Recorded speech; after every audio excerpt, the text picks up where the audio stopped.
이 배우자에게 가슴에 큰 대못을 박는 행위는 뭐 여러 가지가 있겠지만 그 중에 가장 많고 가장 큰 상처는 상간자와의 불륜 행위로 인한 상처가 아닌가 싶어요. 어느 남편이 있었습니다. 결혼한 지 한 15년 정도 되는데요. 이 아내는요, 그동안 남편 앞에서 옷을 뭐 갈아입겠다고 훌렁훌렁 벗어본 적이 한 번도 없었대요. 그리고 부부관계를 가질 때도요, 한 번도 옷을 다 벗고 관계를 가진 적이 없답니다. 항상 상의는 입고 있었대요. 그래서 이제 남편은 이제 이러한 아내가 조금은 좀 불만이 있기도 하고 답답하기도 했지만 그만큼 성격이 좀 보수적인 그리고 부끄러움이 많은 성격이라는 생각에 아, 저런 사람은 정말 어디 내다 놔도 바람 피지도 않겠구나 라는 생각으로 또 나름 만족하면서 안심하고 살았답니다. 그래서 그런지 몰라도 이 아내가 뭐 늦게 들어와도 전혀 신경이 쓰이지 않았답니다. 그냥 무조건 다 아내를 믿었대요. 그랬는데 이제 연휴 시작될 때 이제 연휴 첫날이었답니다. 이제 가까이 사시는 이제 본가에 가가지고 이제 아이들 데리고 이제 하루 자고 그리고 그 다음날 아침도 먹고 그리고 좀 놀다 오려고 이제 가기로 했는데 아내가 그날따라 이제 감기 몸살이 있어서 자기는 좀 못 갈 것 같다. 나 좀 집에서 쉬고 싶다. 라고 해서 이제 이 남편이 이제 아이들만 이제 데리고 갔대요. 그런데 이 남편이 당뇨가 있어서 매일 아침마다 약을 먹어야 되는데 그 약을 깜빡하고 안 갖고 왔답니다. 그래서 이제 저녁을 먹고 이 남편은 뭐 그렇게 집이 먼 거리에 있는 건 아니기 때문에 또 아내가 좀 괜찮은지 뭐 걱정도 되고 해서 겸사겸사해서 이제 집으로 갔어요. 그래서 집으로 가가지고 이제 현관 문을 열고 딱 들어갔는데 이 아내가 TV를 켜놓고 이 소파에 누워서 영상통화를 하는데 위 상의를 다 벗고 영상통화를 하더랍니다. 그러니까 이제 이 남편이 이제 깜짝 놀랐죠. 너 지금 이거 뭐 하는 짓이야? 라고. 그랬더니 이제 아내가 후다닥 하고 이제 일어나면서 몸에 열이 나니까 덥기도 하고 또 집에 아무도 없고 해서 그냥 다 벗고 있었던 거다. 그리고 모처럼 오랜만에 친구하고 통화를 하는데 얼굴도 본 적도 오래됐고 해서 영상 통화를 했고 그리고 내 밑은 나오지 않고 얼굴만 나오게 해가지고 통화를 한 것이다 라고 이제 얘기를 하더랍니다. 솔직히 그 말이 그렇게 썩 이렇게 믿기는 힘들었다고 해요. 그런데 그때까지만 해도 뭐 남자가 있을 것이다 뭐 할 것이다 라는 의심을 안 했기 때문에 약간은 좀 찜찜하기는 했지만 그러냐 이제 그렇게 얘기했대요. 그리고 또 아내가 굉장히 좀 민망해하는 그런 표정을 계속 보여서 이 남편도 그런 좀 민망한 분위기가 싫어가지고 대충 약 챙기고 그리고 이제 나왔답니다. 근데 이제 이 남편은 계속 이상한 생각이 들었겠죠. 그랬는데 이런저런 상황을 좀 알고 지켜봤는데 알고 봤더니 이 아내가 불륜을 저지르고 있었던 거예요. 그러니까 이제 그때 영상 통화를 한 건 상간남이었죠. 그런데 그 상간남의 정체가 정말 좀 충격적이었습니다. 자기가 평소에 친하게 지내는 선배가 있는데 그 선배가 이제 가게를 운영해요. 그랬는데 어느 날 자기가 좀 직원을 구해야겠다라고 얘기를 하길래 마침 또 뭔가 좀 일도 하고 싶고 활동도 하고 싶어 하는 아내가 생각이 나서 그렇다면은 내 아내가 좀 거기 가서 좀 일을 하면 어떨까요? 라고 해서 그 선배도 흔쾌히 승낙을 했고 그래서 이제 일을 이렇게 하게 됐는데 이들이 불륜 관계가 돼버린 거예요. 이 남편이 얼마나 충격을 받았겠어요. 그 사실을 알고.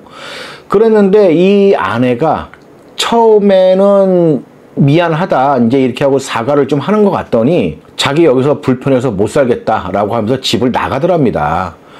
근데 이 남편도 그때는 너무나 기가 막히고 황당해서 이제 홧김에 그래 나가 꼴도 보기 싫어 하고 이제 내보냈대요. 그렇게 해가지고 또 이제 며칠 지나서 결국은 이제 아내하고 연락을 했고 그리고 그 상간남하고도 연락을 해서 삼자 대면을 하기로 했답니다. 그래도 남편은 그때까지는 이혼을 그렇게 생각하지는 않았다고 해요.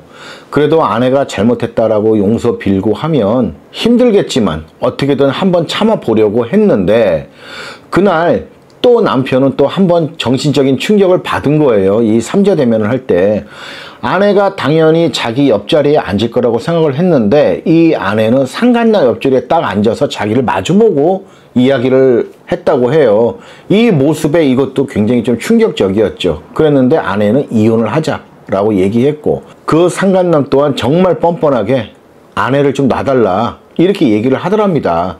그러면서 아내가 그 옆에서 한마디를 더 하는데 양육권이고 뭐고 다 포기하겠다. 그러니까 이혼해달라. 하지만 재산 분할은 어느 정도는 좀 해달라 이렇게 얘기를 하더래요. 그래서 이 남편도 정말 여러 가지 복수의 방법을 생각하고 했는데 결국 이 남편도 마음이 약해서 그런지 몰라도 크게 어떤 뭐 복수 행위는 하지 않았다고 해요. 그래서 결국 그렇게 이혼을 했습니다. 그리고 이제 또 다른 어느 남편이 있었어요. 이 남편이요 회사 여직원하고 바람이 난 거예요. 그 여직원은 이제 혼자 사는 여자였어요. 미혼이었죠. 이것도 어떻게 우연히 이제 아내가 알고 이제 그날 저녁에 집에서 이제 난리가 났죠. 막 아내가 울고 불고 하면서 너 어떻게 이럴 수 있느냐 해가면서 뭐 애들 보기 부끄럽지도 않느냐 이제 엄청 많은 비난을 했겠죠.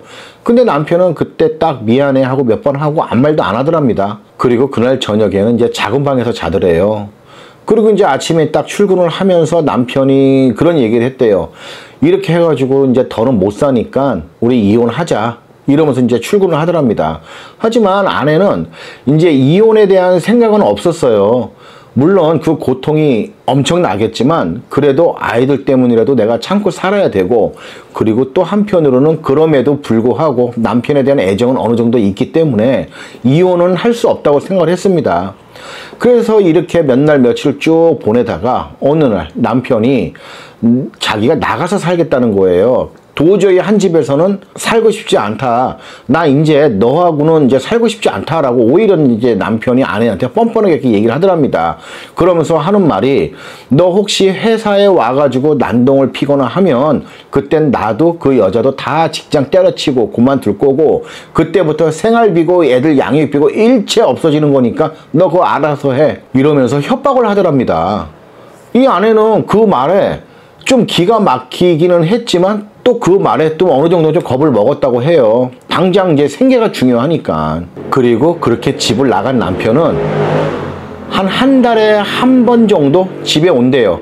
근데 집에 와서 하는 짓이 뭐냐면 자기가 이제 그동안 이제 쓰던 물건들을 하나씩 챙겨간답니다. 그러면은 그 모습을 보는 아내의 마음은 어떻겠어요? 얼마나 이 억장이 무너지겠어요. 정말 괴롭고 힘들었을 거예요. 근데 아무튼 이 남편은 올 때마다 아내한테 이혼 언제 해줄 거냐 빨리 해달라라고 계속 좀 압박을 넣기 시작했고 이 아내는 계속 이혼을 거부를 했는데 이게 어느 정도 좀 몇 개월이 지나고 나다 보니까 어느 순간부터인가 이제 서서히 남편에 대한 애정이 사라지면서 자신의 남편이 완전 개쓰레기 같다라는 이제 느낌이 이제 들더랍니다. 그래서 그때부터는 내가 누구 좋으라고 이혼을 해주냐 이런 마음으로 오기로 이혼 안 해줬다고 해요. 아무튼 뭐 이러한 상황이 언제 끝날지는 모르겠지만 그 아내의 입장에서는 정말 답답하고 힘들고 고통스러운 날들의 연속이 아닐까 하는 생각이 듭니다. 여러분들 생각은 어떠세요? 이 첫 번째 나오는 사례의 아내 그리고 두 번째 사례에 말씀드렸던 이 남편 이 두 사람이 정말 괘씸하다는 생각이 드시죠? 그래서 이러한 인간들은 인과응보의 법칙에 따라서 당연히 자신들의 잘못에 대해서 언젠가는 벌을 받을 것이고 권성징악의 규칙에 따라서 결국 그 무언가로 인해서 벌을 받을 거라고 생각을 하시나요? 아니면 그냥 그렇게 믿고 싶은 건가요? 제가 이러한 부분에 대해서 정말 참 많은 생각을 해봤습니다. 제 블로그 또는 이렇게 영상에서 이러한 불륜 배우자들은 언젠가는 벌을 받게 될 것이다 라는 이런 말씀을 참 많이 드렸는데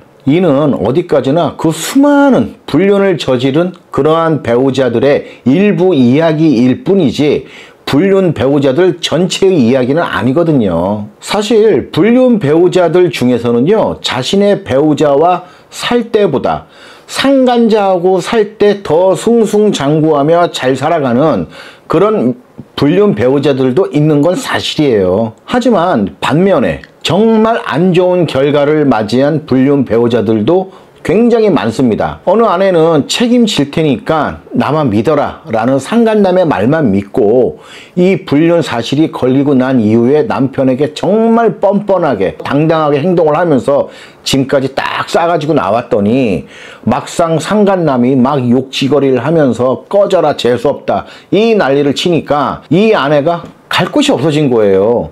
그리고 또 친정에도 찾아갔지만 친정 부모님들도 이러한 딸을 용서할 수가 없어서 완전 절연을 해버린 거죠. 그래서 이 아내가 자신의 처지를 굉장히 비관을 했습니다. 그래서 차 안에서 극단적인 선택을 했어요. 그리고 또 어느 남편은 채팅을 해가지고 만난 사이인데 그 상간녀하고 엄청 뜨겁게 불륜 행위를 했어요. 대부분 다 그러잖아요, 초반에는. 그래서 이제 이들은 항상 이불 속에서도 그런 얘기를 했답니다. 우리가 누가 먼저 걸리던 한 사람만 걸리면 나머지 한 사람도 자기 자신의 배우자한테 얘기하고 양쪽 모두 다 이혼한 다음에 우리 행복하게 잘 살자. 이렇게 굳건히 약속을 했답니다. 그랬는데 남편이 먼저 걸렸어요. 그러자 이 상간녀가 겁을 먹고 지 남편한테 먼저 자기가 이실직고를 한 거예요. 미안해 여보 잘못했어 이러면서. 나 다시는 안 그럴게. 나 사실은 저 남자가 이래서 저래서 나를 꼬셔가지고 내가 이런 행동을 한 것 같아. 나 앞으로 절대로 그러지 않을 테니까 한 번만 용서해줘. 이렇게 한 거예요. 그러니까 쉽게 말해서 그냥 배신을 한 거죠. 자기 살려고. 그랬더니 그 상간녀의 남편이 또 성격이 굉장히 좀 포악한 사람이었어요. 하긴 뭐 이럴 때는 성격이 포악하지 않더라도 누구라도 좀 포악해질 것 같긴 합니다. 그래서 그 남편한테 찾아갔죠. 이 상간녀의 남편이. 그래서 회사에서 난리도 치면서 엄청난 압박을 했어요. 너 사회생활 못하게 만들어 주겠다. 너 앞으로 밤길 조심해라. 계속 이런 이제 협박을 많이 했습니다. 그리고 수시로 문자로도 욕설을 엄청 많이 했죠. 차마 이제 입에 담지도 못할 욕설들을. 그래서 이 남편이 견디다 못해서 이 남편 또한 극단적인 선택을 했어요. 그랬는데 이게 제가 이제 수년 전에 있었던 일인데 지금 생각해봐도 제가 볼 때 그 남편이 극단적인 선택을 한 건 이 상간녀의 남편이 협박을 하고 압박을 해서 극단적인 선택을 한 건 아닌 것 같아요. 그냥 그 당시 이 남편의 아내의 성격도 보통이 아니었거든요. 그러니까는 이 남편은 얼마나 벌레 보듯이 받겠어요. 그래도 상간녀를 믿고 나 상간녀하고 같이 살 수 있어 이제 이런 마음으로 버텼는데 이 상간녀 자체도 배신을 해버리니까 이 남편이 완전히 정신적으로 멘탈이 나가버렸고 오갈 데가 없다라는 생각을 해서 그런 극단적인 선택을 한 것 같아요. 제가 볼 때는 그 상간녀의 남편이 뭐 협박하고 압박을 해서 이게 힘들어서 극단적인 선택을 한 것이 아니고요. 또 어느 60대 남편도 그런 적이 있었습니다. 이 사람은 젊었을 때부터 바람을 자주 피고 또 성격도 난폭해서 아내를 계속 폭행을 많이 했답니다. 그러니까 이제 아이들도 좀 많이 맞고 자란 것 같아요. 그런데 이 남편이 자기가 그러고 돌아다녀서 그런지 몰라도 상당히 좀 의처증이 좀 심했어요. 그래서 아내가 어디 갔다가 조금만 늦게 들어와도 괜히 막 학대를 하고 때리고 너 어디 갔다 왔냐? 어느 놈하고 뭘 하고 왔느냐? 쉽게 말해서 이 아내분은요, 그 아파트 경비 아저씨하고 인사도 제대로 못했어요. 인사하면 이제 집에 가서 난리 납니다. 너 그 새끼하고 어떤 사이냐? 왜 웃으면서 인사를 하느냐? 이 아내분이 그때 저한테 하셨던 말씀이 그랬어요. 자기는 집에서 강아지를 키워도 숫개는 못 키운답니다. 암캐만 키워야 된답니다. 그 정도로 의처증이 심했대요. 근데 그러면서 지는 다 할 거 다 하고 돌아다니는 거잖아요. 그런데 이 남편이 좀 큰 식당을 운영했어요. 이 아내분도 자주 그 식당을 왔다 갔다 하면서 일도 돕고 했는데 거기서 이제 젊은 여자 종업원하고 이 남편이 또 바람이 난 거예요. 그래서 이제 이 아내가 또 그걸 알게 됐죠. 이제 다른 여종업원이 얘기를 해줘가지고. 그래서 이제 남편한테 또 이제 이 부분에 대해 이야기를 하면서 평소 나한테는 이 난리를 치면서 당신은 왜 그 지랄을 하고 돌아다니냐? 라고 이제 얘기를 했더니 이 남편이 또 화를 내면서 네가 그렇게 하기 때문에 내가 그런 거 아니냐? 이러면서 억지 트집을 잡으면서 또 아내를 폭행을 했답니다. 막 골프채로 막 때리고 했대요. 근데 또 이제 애들은 또 이제 이거 보고 이제 말리고 이제 많이 그랬죠. 그래서 결국 그 아내분은 이혼을 하기로 마음먹고 이제 아이들과 함께 집을 나와버렸어요. 이제 아이들은 다들 이제 성년이긴 해요. 성년이긴 하지만 자기 자신들도 아버지 감당 못하고 아버지하고는 살고 싶지 않다 이러면서 이제 같이 나온 거죠. 이렇게 이제 한 수개월이 지났어요. 그런데 이러한 남편의 특성이 의외로 멘탈이 약합니다. 자기 아내도 없어지고 자식들까지 없으니까 항상 혼자 집에서 외롭게 있었나 봐요. 그래서 어느 날 아내한테 계속 문자를 보냅니다. 당신이 원하는 대로 다 해줄 테니까 제발 좀 나하고 이야기 좀 하자. 그런데 아내는 완강하게 거절을 했어요. 이 사람이 말은 이렇게 해놓고 막상 앞에 나타나면 나를 또 때리고 할 것이다. 그러면서 철저히 답장도 안 했습니다. 아무것도 안 했어요. 그래도 아버지니까 자식들은 그래도 한 번은 좀 들여다 봐야겠다라는 생각이 들어서 이 딸이 이제 집에 갔답니다. 갔는데 그 남편이 욕실에서 극단적인 선택을 하고 이미 사망을 한 뒤였어요. 이렇게 이 불륜행위를 하다가 생을 달리 하신 분들도 제가 많이 봤지만 생을 달리 하지는 않더라도요.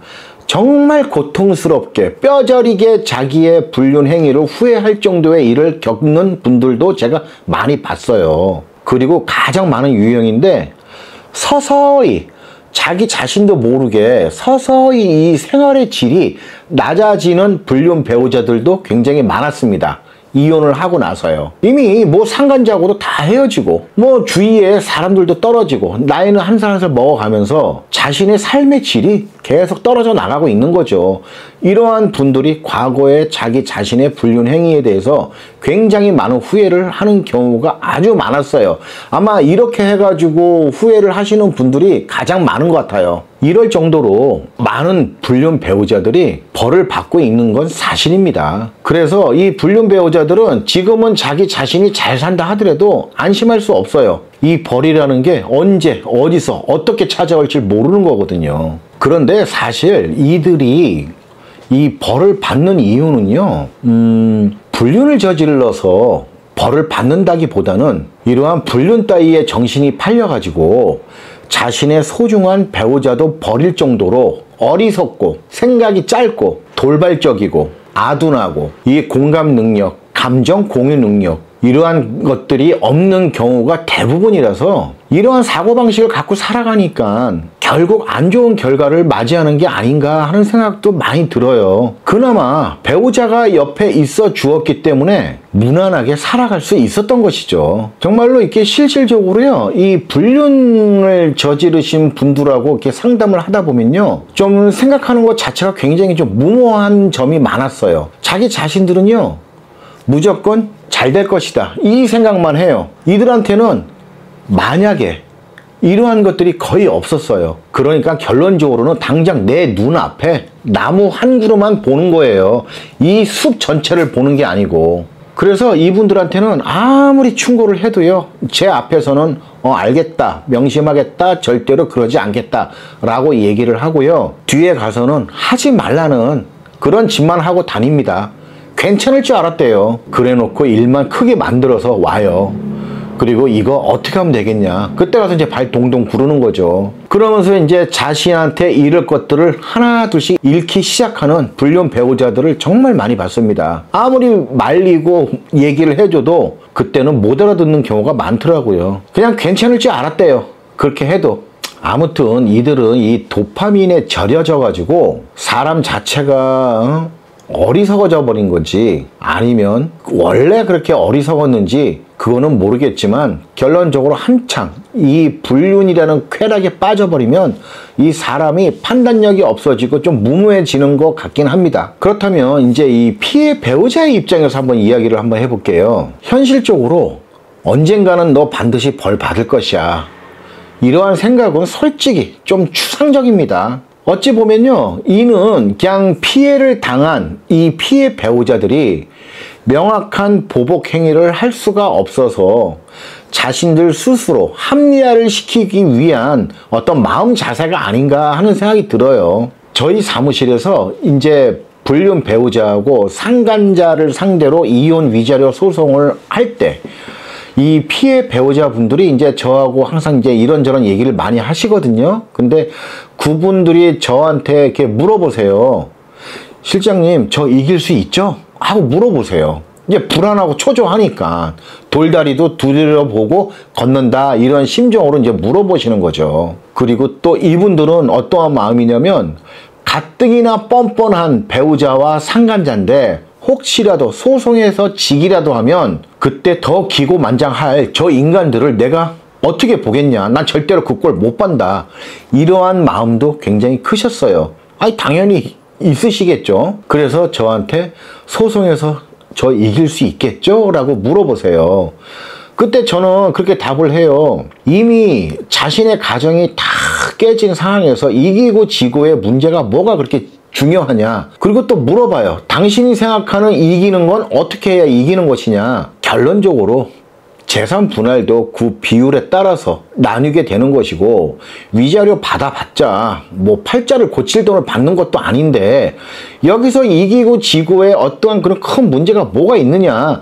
판결은 그냥 저 불륜 배우자와 상간자의 불륜 행위가 담긴 내용 몇 줄 있는 거, 이게 전부 아니냐. 그러면서 저는 이 얘기도 합니다. 만약에 저 불륜 배우자가 앞으로 3년 후, 5년 후 당신을 봤을 때 내가 왜 그때 저런 사람을 놓쳤을까? 내가 미친놈이었지.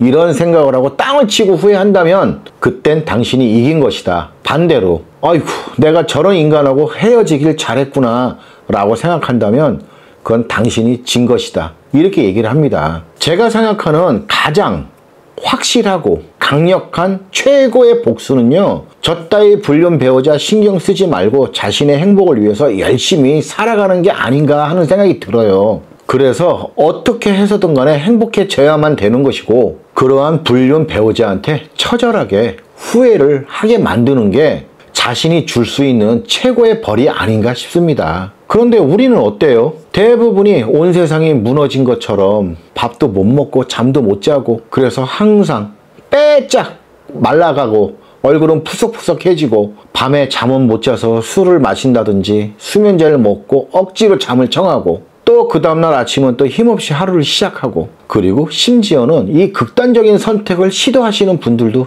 있어요. 마치 그 몰골을 보면요, 정말 살아있는 좀비들 같이 흐물렁흐물렁거리고 다녀요. 물론 또 이러한 분들도 계시지만 오로지 이 복수심 하나로 어떻게 해서든 처벌을 하고자 직접 불법적인 행위를 하시는 분들도 계시고요.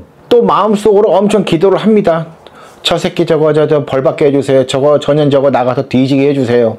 막 이러면서 벌 받게 해주세요. 이렇게 기도를 하시는 분들도 많습니다. 하지만 저는 이를 뭐 말리고 싶지는 않아요. 아이 저 같아도 저도 그런 일 당했으면요, 아마 지구 끝까지 저도 쫓아가가지고 어떻게 해든 간에 보복을 할 것 같아요. 충분히 이해합니다. 왜 안 그러겠어요. 하지만 어떠한 보복심으로 하는 행위는 좀 일시적인 것 같아요. 그리고 상대방 불륜 배우자도요, 그 보복을 당함으로 해가지고 이제 그때부터 자기도 이제 떳떳해집니다.